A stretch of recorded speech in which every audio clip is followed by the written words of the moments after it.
Hey, it's Keisha. Welcome and welcome back. We are on our next reading in Ask and It Is Given. So let us begin as we begin by first closing our eyes and taking a deep breath in, letting it out. Deep breath in and out.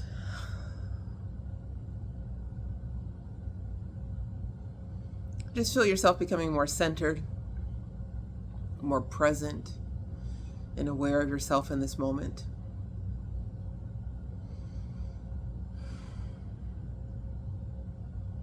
And with each successive breath, just begin to release the cares and the worries of the day.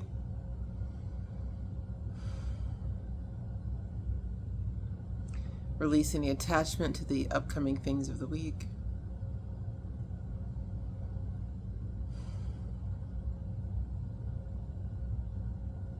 Just be here now.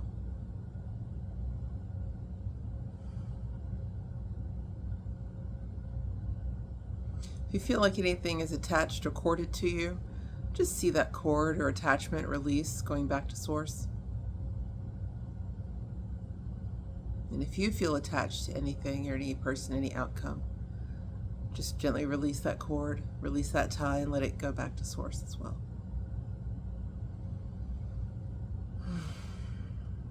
Free and untethered. Breathe it in.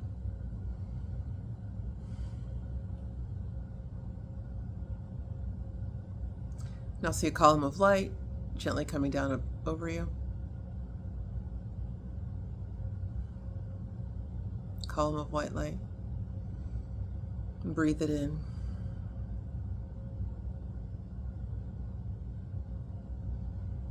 Notice how it's cool to the touch.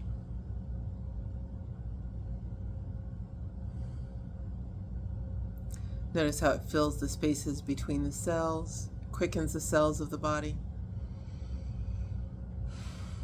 Seeing yourself now become light.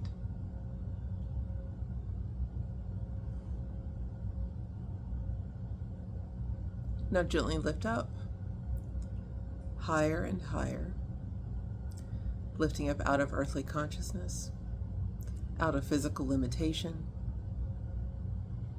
lifting up higher and lighter, freer and brighter.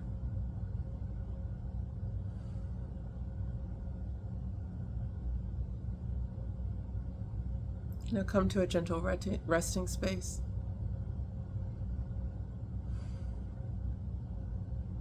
Breathe in the air of pure potentiality. Breathe in the oneness,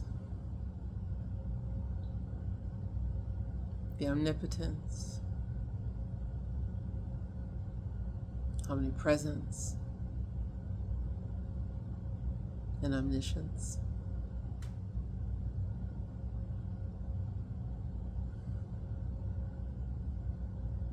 When your heart is open and your mind is open, gently open your eyes. Here we are, and it's always there for us. We're on process 3, the creative workshop. You want to use this process when you want to focus on what is most important to you personally, when you want to be in more deliberate control of the primary areas of your life, when you want to improve your state of allowing so that even more wonderful things can come into your experience, when you want to practice a positive point of attraction until it becomes the dominant point of attraction. In those moments, those are all the times you want to think of practicing this process. You'll want to be at an emotional set point somewhere between 1 and 5, just as we've been in the previous 2 processes. So when you're experiencing a state of joy, knowing, empowerment, freedom, love, appreciation, which is 1. 2, a state of passion. 3, enthusiasm, eagerness, or happiness. 4, positive expectation, belief. And 5, optimism. So if you're experiencing any one or all of those, this process is going to be great for you. Like most of the other processes offered, this one is most effective when you perform in writing. But it can also be a valuable game to play in your mind while you're driving or walking or anytime you're alone and have a few minutes where you're not likely to be disturbed. To begin this creative workshop, you'll want to start with 4 pieces of paper. At the top of each sheet, you want to write one of the following headings or categories: my body, my home, my relationships, my work. Now I'm going to take a moment to digress here. When it comes to the 4 pieces of paper, we're more activated by color, so I don't recommend that you necessarily choose a white piece of paper. That may be too bland. And we also have that writer's block staring at the blank piece of paper. It's typically white. So if you can bring more color into the exercise, I think you'll find that's more enlivening. I recommend red or pink if you're looking at the relationship page, orange for your body, blue for work, yellow or gold for home. For those of you who want to do a little extra credit, maybe you want to have a page titled My Spirit or My Relationship with Spirit, in which case I would recommend that be some shade of purple or magenta. And you might have one for your fun, your hobbies, travel, what have you. That might be green. And so you'll label, I'm going to recommend colored sheets of paper with those particular headings: my body, my home, my work, my relationships, my spirit, my fun, if you decide to add those 2. And so now you want to take the first topic, for instance, say my body. And on your first page, you want to write, this is what I desire regarding my body. You're not going to work too hard on this list. You're going to just jot down immediately what comes to mind when you think about what you'd like and desire regarding your body. And if you can't think of anything, then just move on to the next category. There should be no hard effort here. It should be joyous, fun effort. So you want to write a short list of things that come to mind right now about your body. For example, I want to return to my ideal body weight. I want to get a great haircut. I want to find some great new clothes. I want to feel strong and fit. Okay, so those are some ideas about how you might want to, how you might be feeling about what you want to see in your body. Now you want to focus each statement of desire that you've written. You want to focus on each of those statements by writing the reasons why you want to experience each of those things. So for instance, if you had, I want to return to my ideal body weight because I feel best when I'm at that weight, because I'll be able to wear my favorite clothes, because it'll be fun to shop for a new wardrobe, because I want to get a great new haircut. So I want to return to my ideal body weight because, and then list the reasons. No,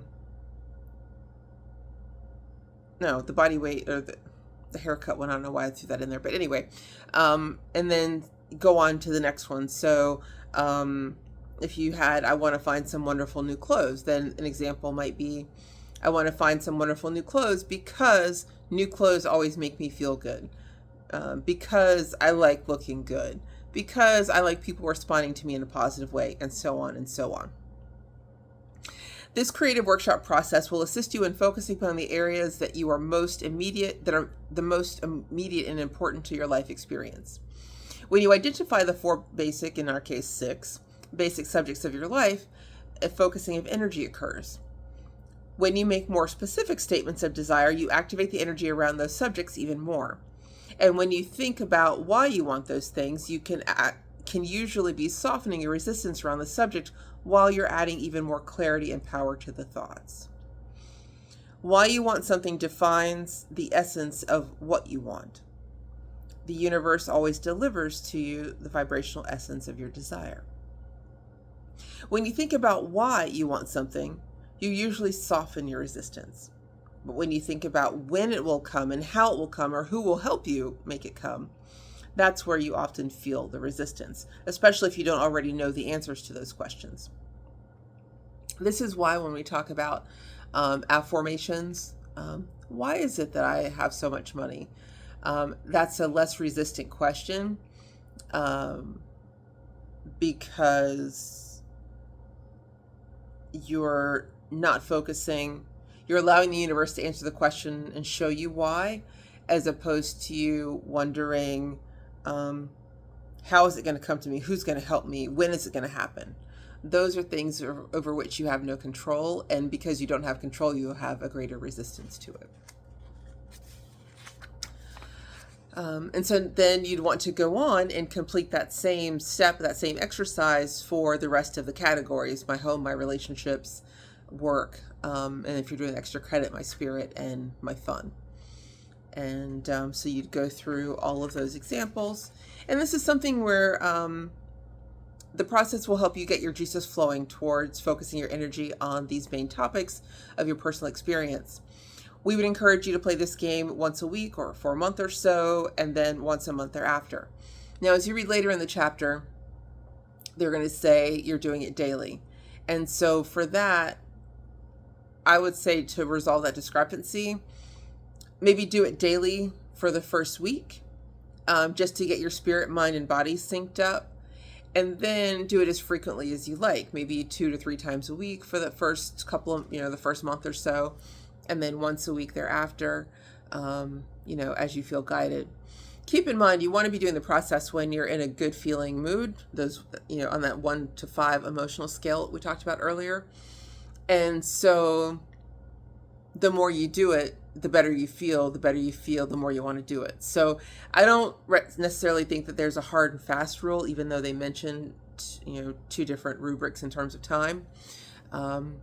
But certainly when you're first starting the process, you'd want to do it more to, like I said, get the mind, body, and spirit synced up together, and you get used to that feeling of the excitement of why you want something and what you have to look forward to.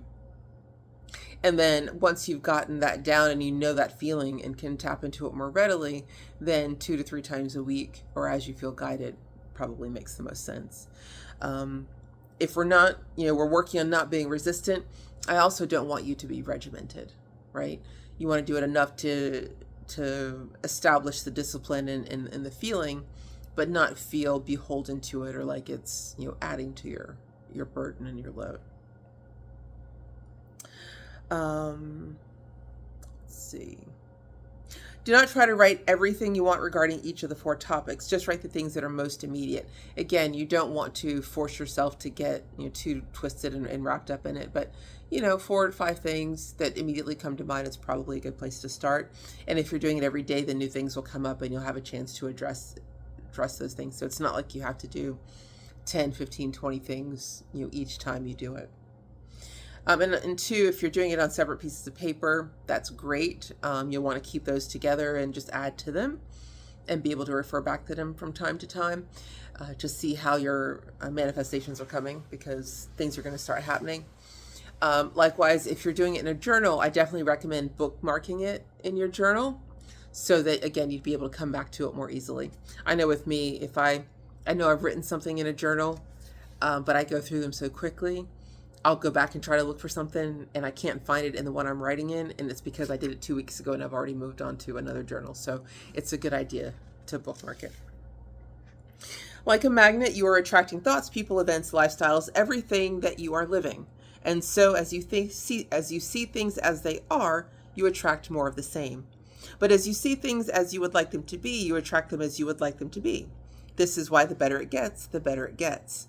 Or the worse it gets, depending on your point of focus. People tend to look mostly at what is. And the more time that you're spending in this creative workshop, you're spending time in the mind, seeing these images of what it's going to feel like to wear new clothes and have that sweet new haircut. The subconscious, the mind does not distinguish between what has happened, what is happening, and what is about to happen. So if you're seeing it in your mind, that has as much power as if you actually having done it. And so the mind then begins to draw to it like-minded thoughts and events, activities, people, etc., that will allow for those things to unfold. So seeing it in your mind is really just as effective as seeing it in person if you're trying to affect that change. The creative workshop will help you choose what sort of magnet you will be. And so no longer will you be subject to what others believe, want, or see, for you will be powerful. You will be the powerful, deliberate creator of you and your experience. If we, the collective consciousness, were speaking to you on your first day of physical life experience, we would have said to you, "Welcome, little one, to the planet Earth. There is nothing that you cannot be, do, or have. You are a magnificent creator, and you are here by your powerful and deliberate desire to be here. You have specifically applied the wondrous law of deliberate creation, and by your ability to do that, you are here. Go forth and attract life experience to help you decide what you want. And once you have decided, give thought only to that. Most of your time will be spent collecting data that will help you decide what it is you want. But your real work is to decide what you want and then focus upon it. For it is through focusing upon what you want that you will attract it. That is the process of creating.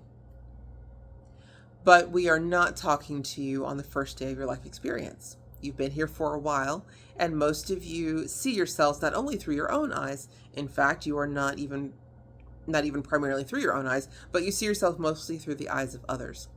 And so many of you are not now currently in a state of being what you want to be. The creative workshop process is one where you achieve that state of being that is of your choosing, so that you consciously access the power of the universe and begin attracting the subject of your desire rather than the subject of what you feel is your reality. From your perspective, there is a great difference between that which now exists, that which you call reality, and that which your reality really is.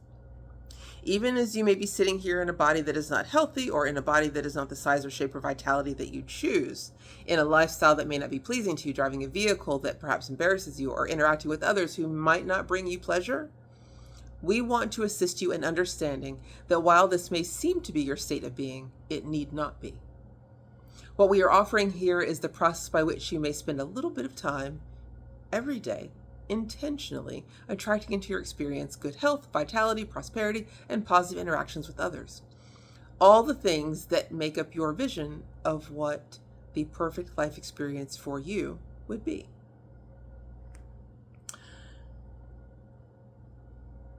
I have to say,